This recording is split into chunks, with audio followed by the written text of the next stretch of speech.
ಭಾರತ ಮತ್ತು ಪಾಕಿಸ್ತಾನ ನಡುವೆ ದಿನದಿಂದ ದಿನಕ್ಕೆ ಉದ್ವಿಗ್ನತೆ ಹೆಚ್ಚುತ್ತಿದೆ. ಈ ಸಂದರ್ಭದಲ್ಲಿ ದೇಶದಲ್ಲಿ ಆಹಾರ ಧಾನ್ಯಗಳ ಕೊರತೆ ಉಂಟಾಗಿದೆ ಎಂಬ ವದಂತಿ ಹಬ್ಬಿತ್ತು. ಸದ್ಯ ಈ ವಿಚಾರವಾಗಿ ಕೇಂದ್ರ ಆಹಾರ ಮತ್ತು ನಾಗರಿಕ ಸರಬರಾಜು ಸಚಿವ ಪ್ರಹ್ಲಾದ್ ಜೋಶಿ ಸ್ಪಷ್ಟನೆ ನೀಡಿದ್ದು, ದೇಶದಲ್ಲಿ ಆಹಾರ ಮತ್ತು ಅಗತ್ಯ ವಸ್ತುಗಳ ಕೊರತೆ ಉಂಟಾಗಿದೆ ಎಂಬುದು ಶುದ್ಧ ಸುಳ್ಳು. ಯಾರೊಬ್ಬರೂ ಈ ಹುಸಿ ವದಂತಿಗೆ ಕಿವಿಕೊಡಬಾರದು ಎಂದು ಮನವಿ ಮಾಡಿದ್ದಾರೆ. ದೇಶದಲ್ಲಿ ಅಗತ್ಯಕ್ಕಿಂತ ದುಪ್ಪಟ್ಟು ಆಹಾರ ಧಾನ್ಯ ಸಂಗ್ರಹವಿದೆ ಎಂದು ಸಚಿವ ಪ್ರಹ್ಲಾದ್ ಜೋಶಿ ತಿಳಿಸಿದ್ದಾರೆ.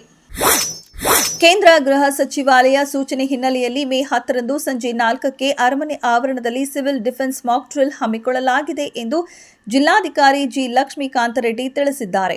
ಅರಮನೆ ಆವರಣದಲ್ಲಿ ಮಾಕ್ ಡ್ರಿಲ್ ಮಾಡಲು ಸೂಕ್ತ ಸ್ಥಳ ಗುರುತಿಸಿಕೊಳ್ಳಿ. ಎಲ್ಲಾ ರೀತಿಯ ವ್ಯವಸ್ಥೆ, ಕಂಟ್ರೋಲ್ ರೂಮ್, ಫೈರ್ ಎಂಜಿನ್ ವ್ಯವಸ್ಥೆ, ಆಂಬ್ಯುಲೆನ್ಸ್, ಹಾಸ್ಪಿಟಲ್, ಈ ರೀತಿಯ ಎಲ್ಲಾ ರೀತಿಯ ವ್ಯವಸ್ಥೆ ಇರಬೇಕು. ಮಾಕ್ ಡ್ರಿಲ್ ವ್ಯವಸ್ಥಿತವಾಗಿ ಇರುವಂತೆ ನೋಡಿಕೊಳ್ಳಬೇಕು ಎಂದು ಅಧಿಕಾರಿಗಳಿಗೆ ಸೂಚನೆ ನೀಡಿದ್ದಾರೆ.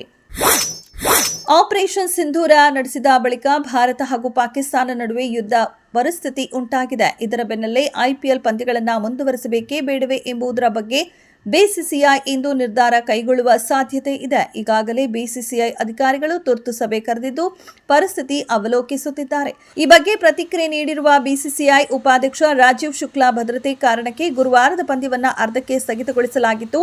ಐಪಿಎಲ್ ಮುಂದುವರಿಸುವ ಬಗ್ಗೆ ನಾವು ಇಂದು ಅಂತಿಮ ನಿರ್ಧಾರ ಕೈಗೊಳ್ಳಲಿದ್ದೇವೆ.